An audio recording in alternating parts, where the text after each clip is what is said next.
ওনার কোনো ডিমান্ড ছিল না, ওনার কোনো চাহিদা ছিল না, এবং ওনার সম্পর্ক ছিল ওলামায়ে কেরাম, আমার সাথে কলিজার সম্পর্ক ছিল, ওলামায়ে কেরামের সাথে সম্পর্ক ছিল। আল্লাহ পাক এই কারণেই তাকে আজকে শুক্রবারে সবাই বলেন আমিন। আল্লাহ পাকের কাছে আমরা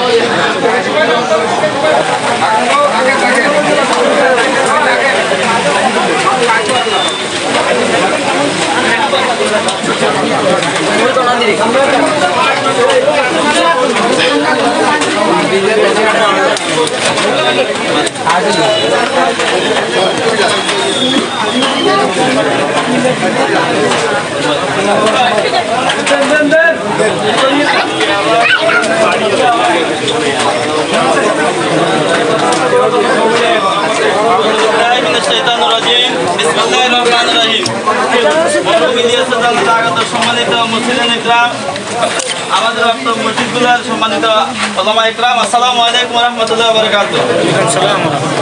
জনাব ইলিয়াস সাহেব গতকাল রাত 11টায় এই দুনিয়ার সফর শেষ করেছে। ইন্না লিল্লাহি ওয়া ইন্না ইলাইহি রাজিউন। আমরা 1 মিনিটে আমাদের ইমাম সাহেব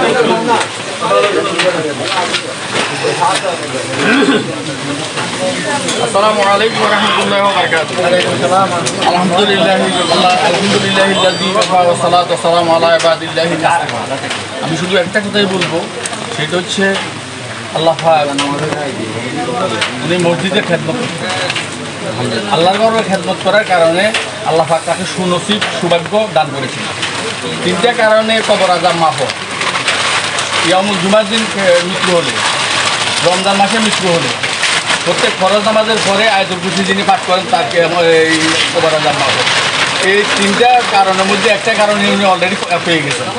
এই সৌভাগ্যটা আমি আমার অ্যানালাইসিসে, আমার বিবেচনায় আমি আসছি এইটুকু উপনীত হতে পেরেছি যে মসজিদের খেদমত বিনা ডিমান্ডে, ওনার কোনো ডিমান্ড ছিল না, ওনার কোনো চাহিদা ছিল না, এবং ওনার সম্পর্ক ছিল ওলামায়ে কেরাম, আমার সাথে কলিজার সম্পর্ক ছিল, ওলামায়ে কেরামের সাথে সম্পর্ক ছিল। আল্লাহ পাক এই কারণেই তাকে আজকে শুক্রবারে সবাই বলেন আমিন। আল্লাহ পাকের কাছে আমরা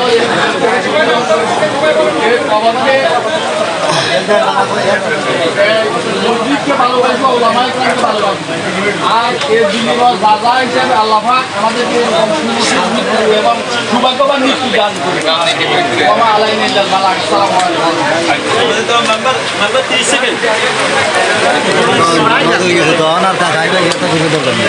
ইলিয়াস মিয়ার গানে আগত সম্মানিত এলাকাবাসী, দূর দূরান্ত থেকে আগত মেহমানবৃন্দ, আসসালামু আলাইকুম।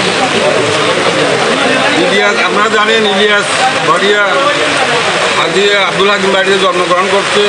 এই সমাজে বড় হয়েছে, এই সমাজের লোক সাথে চলাফেরা করছে। দীর্ঘদিন সে ভুঁইয়াবাড়ি জামে মসজিদের সাথে জড়িত ছিল। তার চলার পথে যদি কারোর সাথে বেয়াদবি করে থাকে, কথাবার্তা যদি ভুলতে ইয়ে থাকে, আল্লাহ বস্ত ওনাকে মাফ করে দিবে।